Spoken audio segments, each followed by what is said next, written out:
그럼 1966년도에 여주시 인구만 보면 11만 명이에요. 11만 900명인데 지금 2018년도 10월 현재 어때요? 11만 1620명. 가남은 8.4% 증가되어 있다. 읍이 하나 증가됐죠. 오른쪽 한 2시 방향 쪽으로 보시면 오학동과 중앙동은 계속 늘고 있고요. 그 다음에 여흥동은 20% 증가된 걸 보실 수 있습니다. 여흥동, 중앙동, 오학동, 동을 보게 되면 급격한 인구가 증가됩니다. 그런데 아까 보지만 가남읍은 증가율이 조금 늘어납니다. 다른 이야기로 하면 어떤 의미입니까? 아까 여기 정확하게 표현되는데 면 지역은 거의 인구가 반이 줄었습니다. 그런데 동지역입니다. 읍은 변화가 없고 동지역으로 160%가 증가되어 있어요. 교육의 문제에 집중해야 된다. 근데 중고등학교의 문제는 사실 접근이 그렇게 쉽지는 않습니다.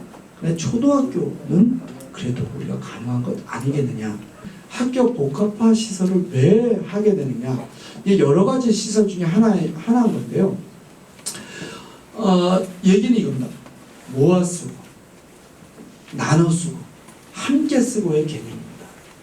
왜냐하면 인구는 줄어드는데 시민들의 욕구는 많아지는데 다른 말로 여주시 공직자의 일은 늘어나는데 이것을 분산하게 되면 효율도 떨어지죠. 근데 효율 문제가 아니고 이젠 1인 한 가구가 많아요.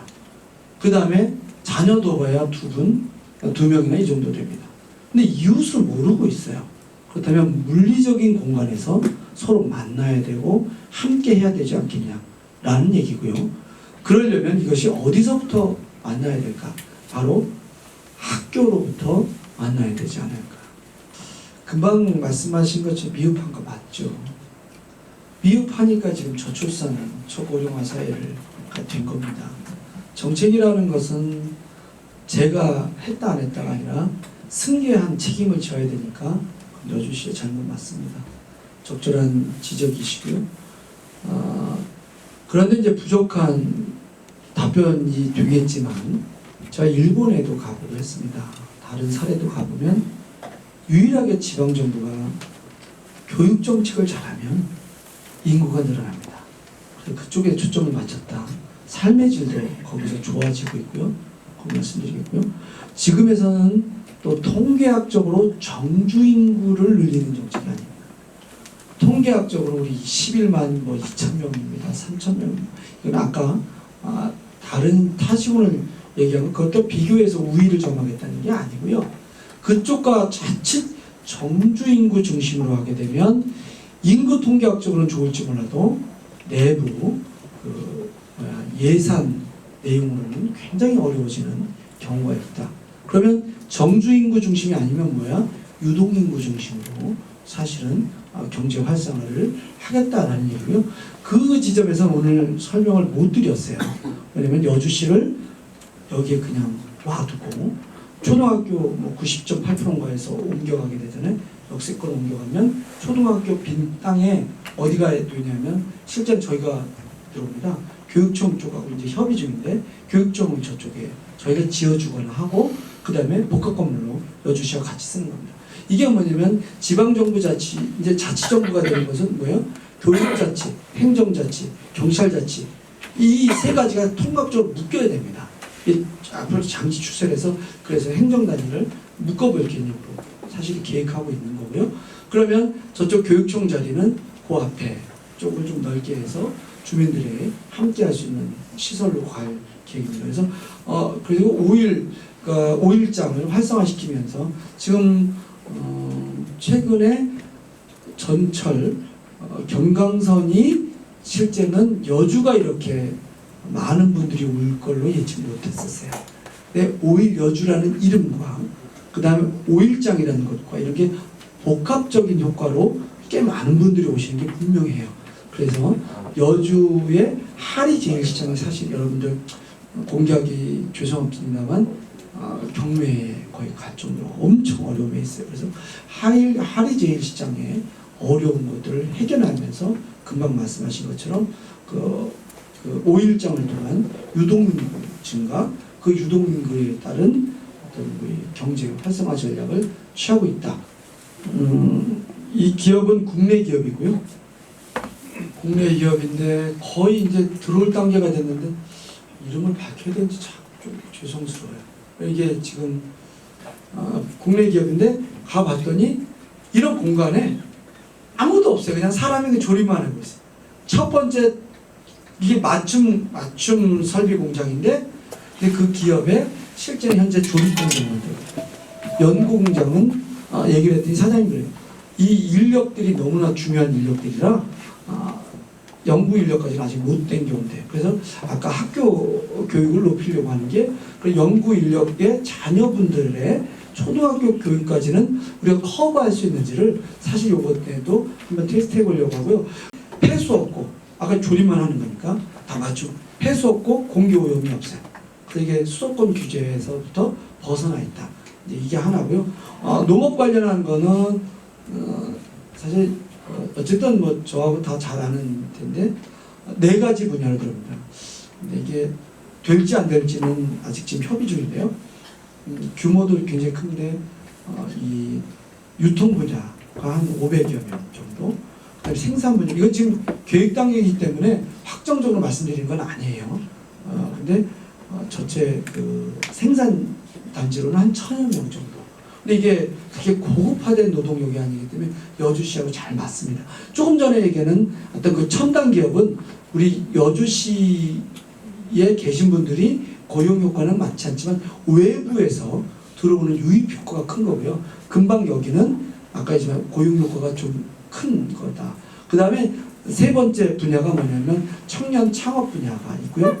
또 하나 분야가 이제 그 체험 분야가 있습니다. 사실 위치를 좀 고민하고 있는데 이 구도심 우리 이 시가지 쪽에 최대한 붙여놓으려고 그래요. 이게 잘 아시다시피 저쪽 첼시 프리미엄 아울렛 보시지만 IC 옆에다 붙여놓으면 거기 활용만 하고 빠져나가요. 그래서 이거는 아니겠다. 그래서 어렵고 힘들어도 시가지 쪽에다 최대한 붙여야 되겠다. 그래야 그분들하고 다만 오시면 그 시가지 돌아다니면서 2차, 3차 하실 거 아니에요? 그게 이제 하나에 있고요. 이게 좀 사회적 합의가 이루어져야 돼요. 솔직히 말씀드려요. 역세권에 그 비싼 땅에 왜 그 사람들 표현이 이래서 죄송합니다. 혼자 사는 청년들, 혼자 사는 조선노동들 그리고 노인들 이분들을 위해서 여주시 막대한 재정이 투여해야 됩니다. 합의가 이루어져요. 그 카드를 사실 잘 못 꺼내고 있다. 솔직히. 근데 할 계획이다. 이 말씀 드려요. 왜냐면 정책은 어려운 분들을 위해서 손 내미는 게 정책이지 잘 사는 분들 더 잘 살자고 하는 것은 아니다. 저는 이런 생각이 드는데 그런데 그렇다 하더라도 이분들이 사회적 합의는 이루어져야 되지는 않을까 이런 말씀드려서 바로 그런 점에서는 지금 정농지필의 여러 기자분들께서 사실 묘주에 임대주택 필요한 거 아니냐 노후주택에 대한 대책 내놔야 되는 거 아니냐라고 말씀해 주시면 어떨까 싶습니다. 임대주택에 대한 얘기 이것은 꼭 해야 될 일이다. 말씀이고 노후주택에 대한 거는 경제개념과 함께 지금 설계 중인데요. 이건 중앙정부에 이제 성남 쪽이나 이런 IT 기업 쪽에 있는 사람은 4일이라고 3일을 쉽니다. 4일이라고 3일. 매일 강릉 갈 수도 없고 제주 갈 수 없잖아요. 이분들이 텃밭 같은 걸 하고 싶어요. 그래서 노후주택을 어떻게 돼요? 시골 가면 슬라브 집이니 뭐 집 괜찮은데 노인분들이 혼자 사시는 분들 또 두 분이 사시면 외로운 분들 많아요. 이분들을 위해서 개량 사업을 해보려고 해요. 아까 얘기했다시피 그래서 임대 사업을 내드리려고 그러죠. 도시민들이 오고 싶으면 그분들은 3일 쉴 때 여기 와서 임대를 하는 아주 저렴한 가격. 근데 그 수리는 여주시 재정으로 수리를 해드리려고 합니다. 저는 그냥 그런 이유가 있지 않을까 이런 생각이 들고요. 그런 걸 하나씩 이해하는 게 시장의 업무이지 않을까 이런 생각이 들고요. 적절한 답변이 될지 모르지만 시민을 이렇다라고 규정하는 순간 위험해진다. 저는 그냥 시민들이 그러시면 그런가 보다, 저러시면 저런가 보다, 그런 다음에 내가 할 일이 뭘까를 고민하는 시장이 되겠다, 이렇게 말씀드리겠고요. 금방 과거에는 과거의 이유가 뭔가 찾아봐야 되겠다. 근데 하나는 이런 일은 해보려고 합니다. 사회적 합의 형성을 위해서 첫 번째도 두 번째도 세 번째도 뭐예요? 아까 조금 전에 말씀한 시장이 개입하는 걸 최소화시키고, 최근에 이제 뭐 시민위원회 뭐 질문이 안 나왔지만 그거에 대한 얘기 제가 거의 손 안 대고 있어요. 거의라는 건 기본적인 것만 얘기하고, 그러니까 뭐라고 말씀을 그냥 그렇습니까? 라는 거예요. 이번에 의회에서 얘기하셔서 그거 조례 추진하는 거 중단시켰어요. 중단하는 거. 그런가 보다.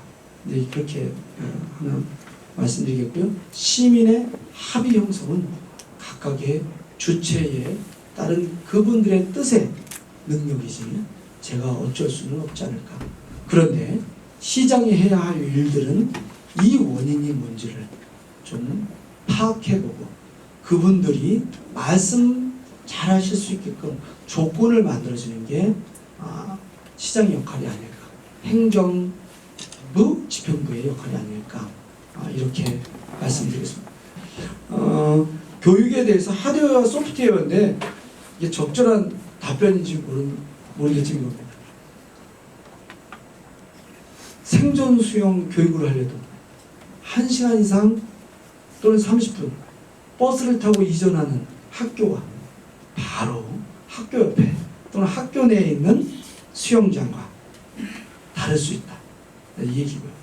또 학교 옆에 바로 테니스도 가르쳐주고 탁구도 가르쳐주고 노래도 가르쳐주고 이러한 어떤 실이 있는 곳, 그 다음에 거기에 저희가 정책적으로 그거를 강의하실 수 있는 분들을 지원해 주는 것, 이것이 과연 하드웨어와 소프트웨어가 분리되는 거냐, 저는 함께 간다, 이런 개념으로 좀 말씀을 드리겠고요. 바로 되게 중요한 지적이세요. 근데 거기에서 사실은 걱정은 교육은 교육당국이 교육자치를 갖고 있기 때문에 저희가 넘지 말아야 될 선이 있어요. 협업해야 될 개념이지, 초등학교가 이러해야 된다, 저러해야 된다 하면 그분들이 갖고 있는 고유한 정체성과 전문성을 자칫하면 손대는 일이 있어서 이거는 어떻습니까? 라는 이야기는 오히려 금방 기자님, 편집국장님께서 말씀하신 것처럼 언론이나 시민들께서 논의하면서 하나씩 만들어가야 될 것이다 생각하고 아주 내면적으로 진짜 고민해야 될 거예요. 지적 기준으로 제가 사실 약간 식은땀을 흘렸어요. OECD 기준으로 잘 사는 데는 5%에서 8%예요. 여주는 지금 바로 통계를 좀 요청했는데 20% 훨씬 더 상회한 거. 무조건 반 이상은 못 살게 돼 있어요. 이 근본적인 한계에서 간판 개선사업, 세제 개선사업 무효합니다. 효과가 없어요. 이런 근본적인 한계에서 지방자치정부가 어떤 걸 할 거냐 굉장히 까다롭고요. 현재 여러분들 다 아시다시피 부영아파트 맞은편에는 바로 원룸주택을 중심으로 그게 저쪽 어디야 그 첼시 프리미엄 아울렛 쪽에 계신 분들이 많이 살아요. 가까우니까 그쪽으로 활성화되어 있고 그 다음이 어디냐면 터미널 뒤쪽입니다. 다음에 먹자골목. 먹자골목에 대한 아주 심각한 거 아닌데요. 어찌 해야 될지 모르겠어요. 배경에 뒷배경에 실제는 노후주택 깔려 있죠. 그런 겁니다. 그래서 답변이 궁색한데요. 국가 전체적으로 그렇습니다. 그래서 그 문제를 개선하기 위해서 뭐예요? 유동증거 지원가 정책. 누군가 와서 돈을 써야지 되는 거지. 그분들에게 간판 정비 사업이라든가 뭐 이런 것들은 그런 거는 그거대로 하지만 실제는 주차장 정비 사업도 해드릴 거예요. 그것도 하고 하다못해 이 전신주 있는 거죠. 지중화 사업도 해야 되죠. 하리 쪽에 그것도 해야 되는데 절대적인 문제는 현재 소상공인의 인구가 현재 엄청 많다. 그 다음에 여주시에 보면 노령화 인구가 높잖아요. 그 다음에 생산 인구는 적잖아요. 쓸 인구가 절대적으로 적습니다. 여기에서 근본적인 문제가 있다. 그 준설터는 수의 계약은 없어요. 처음부터 공개할 거예요. 누가 왔다서부터 공개할 거예요. 지금 접촉 중입니다. 그분들이 벌써 와서 대기 중이에요. 제가 면담했겠죠. 면담 안 하죠. 근데 이게 지금 까다로운 거는요. 이게 내부적인 얘기예요. 저와 관련되지 않고 정치적으로 오해를 할 수가 있어요. 그래서 제가 거의 손을 안 댑니다. 일사사륙에 대한 얘기는 논의하셔야 돼요. 제가 사실 이거는 이거 왜 해? 그래가지고 리허설을 봤죠. 본 공연 봤죠. 그 다음에 갈라쇼 하는 거, 갈라쇼가 아니라 작품 발표도 굉장히 자주 올라갔어요. 이거는 5억이 들어가요. 근데 5억이 들어가는데 부가적인 예산이 많이 들어옵니다. 여기저기. 근데 맨 밑에 뭐가 걸려? 여주시가 헷갈립니다. 그런데 그쪽에서 평가가 뭐냐면 이건 홍보 때문에 그런 건 아니고요. 여주시 정도에서 이런 걸 기획해서 그거에 대한 평가 엄청 높고요. 여주는 투자 대비 효과가 있다는데 요거는 좀 더 많은 거 아까 속속들이 찝어주세요. 그러면 제가 더 고민을 하겠다. 그런데 맨 처음에 저는 의심을 갖고 간 거예요. 이게 왜 우리가 외부에 5억이 들어가는데 그래야 될까? 그래서 일사사륙에 대한 얘기는 그렇게 말씀드리고 세종문화재단에 대한 존폐에 대한 건 전문성이라는 걸 얘기할게요. 전문성은 이래야 됩니다.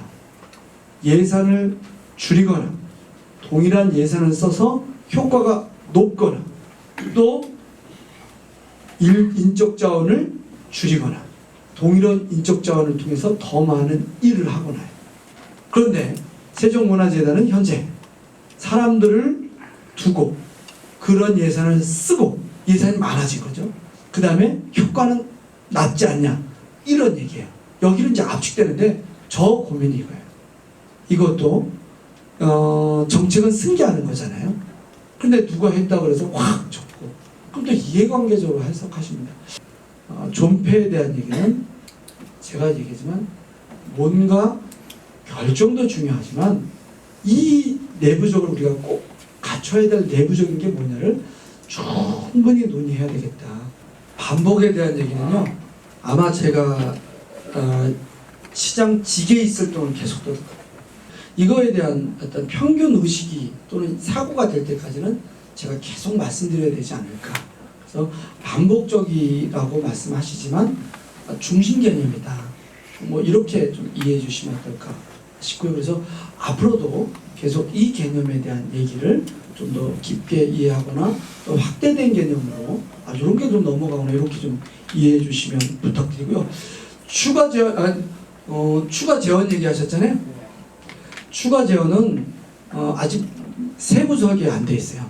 솔직히 말씀드리면 학교 복합화 시설에 대해서 기본 설계는 되어 있지만 이 추진 기간은 그렇게 늦춰지지는 않아요. 현재 기간은 늦춰지지는 않는데 추가 재원을 모으고 있다. 아까 경기도 재원도 모으고 국가에도 요구하고 그런데 이게 재원만큼 아주 복합화 시설이 잘 되고 있어서 최대한 모으고 있다. 그런데 어느 정도 될까요? 우리 관계공직자들 최소 뭐 수백억 이상 먼저 들어가는 건 맞는데 세부적으로 뭐 옆에 청소년 시설은 5학 쪽에 있던 예산이니까 그게 그대로 넘어오는 거고 수영장 예산은 한 70억? 수영장은 한 70억인가 그렇고 뭐 이렇게 덩어리적으로 하면 이렇게 막 넘어갑니다. 근데 세부적인 대강의 예산은 있지만 그거에서 아직 추계를 이렇게 몇백억 정도다. 이 정도 이해는 솔직히 못하고 있다. 왜 그러냐면 이게 죄송하지만 모두 안 되고 있냐면 지금 환지하는 주민들하고 논의 안 했잖아요. 그 환지 주민들하고 그분들의 용적률도 좀 변경시키면서 이쪽에 좀 협업하려고 하거든요. 근데 거기에 지하 주차장을 지금 계획하고 있어요. 지하 주차장 조금 늘리고 줄이는데 막 수백억씩 차이가 나가지고 그거는 합의 형성하면서 예산이 세부적으로 투여될 것이다. 이 정도 답변밖에 못하겠습니다. 죄송합니다.